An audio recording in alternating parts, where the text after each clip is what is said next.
probably most important, and it's coming. I mean, the people phone all the time. I've spent thousands of hours teaching people personally for free, and it's amazing to watch them really come up and grow, and almost glow, you might say, because they're living for the first time in their life. They're actually living, as opposed to the analogy given in the New Testament of the dead, where even Jesus says, "Let the dead bury their dead." They've never been awake. Well, I dislike to say it, but I do definitely not believe in the Jesus guy. Sorry, because it's a nice story, but yeah. But on the other hand, it's a dual-edged story as well, as they all are, and most people don't understand there's another side to that whole book there. There's an agenda written in there esoterically, and in fact, the agenda is also in the New Testament, because it's the same old plan of the same bunch. Uh-huh. Yeah. Well, if you look at Revelations, that's basically a roadmap and a blueprint on how it should be going. It is, and as I say, it's based on the stellar time clock, the zodiac, and that's the great plan in the sky, the divine plan that George Bush Sr. referred to a few times. He said everything was going according to the divine plan, the heavenly plan, and that's what they mean by that into the age of Aquarius, because they have their own version of Aquarius, of course. It's interesting, even in Revelations, you find this hint. Here's the key which no one talks about, of the Old Testament.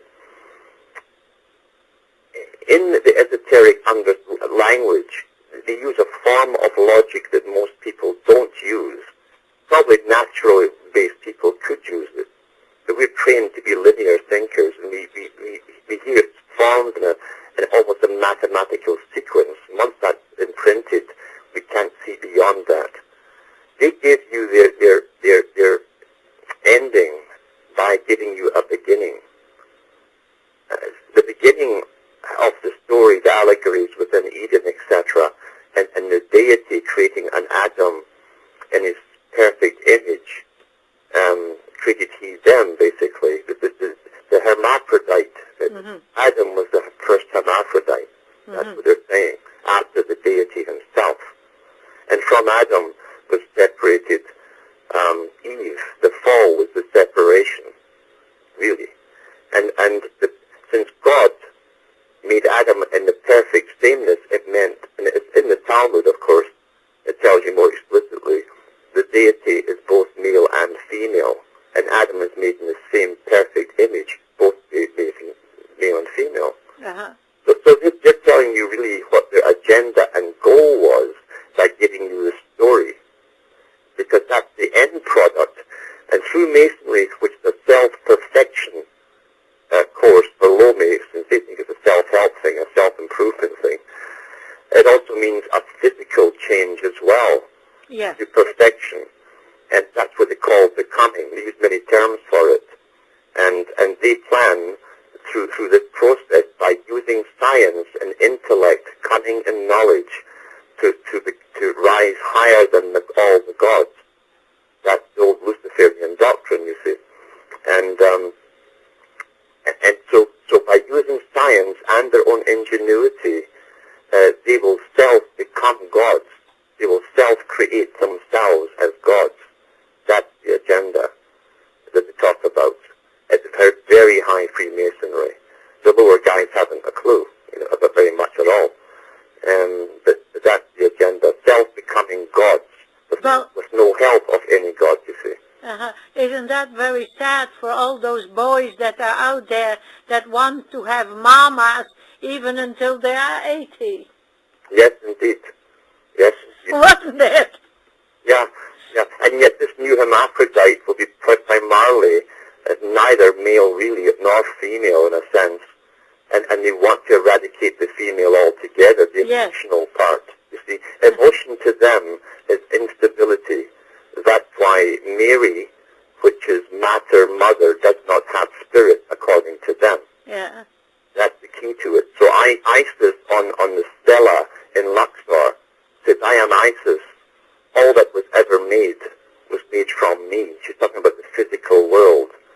So that's what Eve took with her in the separation, the story of the separation, is the ability to reproduce humans, matter through matter, and where Adam would retain the spirit. So therefore Eve, like Pike said, as a wife could only reflect the light of her husband, because he represents the sunlight, spirit, and so on. That's the real sexist message behind real Freemasonry, and that's why no females can be risen up, as they say, into the higher orders. They're used in the lower orders, but they have no idea of the final ending. It's not a spiritual perfection they're talking about. It's also this perfection of that which was left imperfect. That's what they claim. Isn't it wild, but Alan? It is really wild, because gee whittakers, as I said to you, what are these boys going to do without their mama? And their toast in the morning, and in some cases, sometimes these mamas, they are pretty powerful. And we know, of course, Roman Catholic Church got rid of the ladies there. And in Masonry, of course, the ladies are not allowed either, and the make-believe for the ladies out there is just scandalous. Ladies and gentlemen, for you who are listening, please go and get a pencil, get a piece of paper. You are listening to, of course, your friend, great friend, our guest, Alan Watt, researcher and author. His website, www.cuttingthroughthematrix.com. I hope you got that one. For you who are in the audience, you can see it. But for our listeners, here it comes. He has written 3 wonderful books. Cutting Through, number 1, The Androgynous Hermaphroditic Agenda. Cutting Through 2, A Glimpse into the Great Work. Cutting Through 3, Esoteric Unveiled and the Meaning of Revelations in the High Masonic Tradition. Could I ask you about that? The meaning of Revelations? I know it is a roadmap. I know that it has been used, and maybe it is overused, but at the same time, it is maybe a death sentence for millions. Oh, well, it is. It tells you right there. In the third book, I go through the meanings, the esoteric meanings of why they gave these star constellations the names, what's behind the meanings of the names, the functions of them. See, there are functions in Freemasonry, and of course, I think last week I explained what Aquarius meant really, which is taken from the Greek story, where a new type of male comes into creation, who's raped by Zeus and placed in the heavens. The symbology being that through sexual intercourse he was regenerated and very possibly gives birth as a male to a new system. That's really what they're coming down about. So Aquarius is very, very important to them.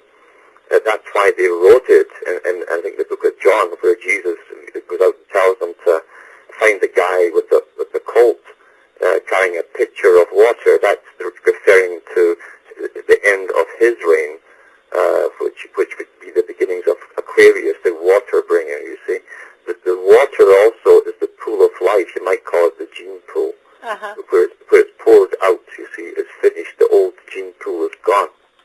It's highly symbolic for them. When you go to Revelations, you find the magic number of 144,000 really are to be saved, and some other helpers perhaps. So you're talking a minuscule amount of people, and in that tradition, of course, we also find the houses are supposed to belong to. The houses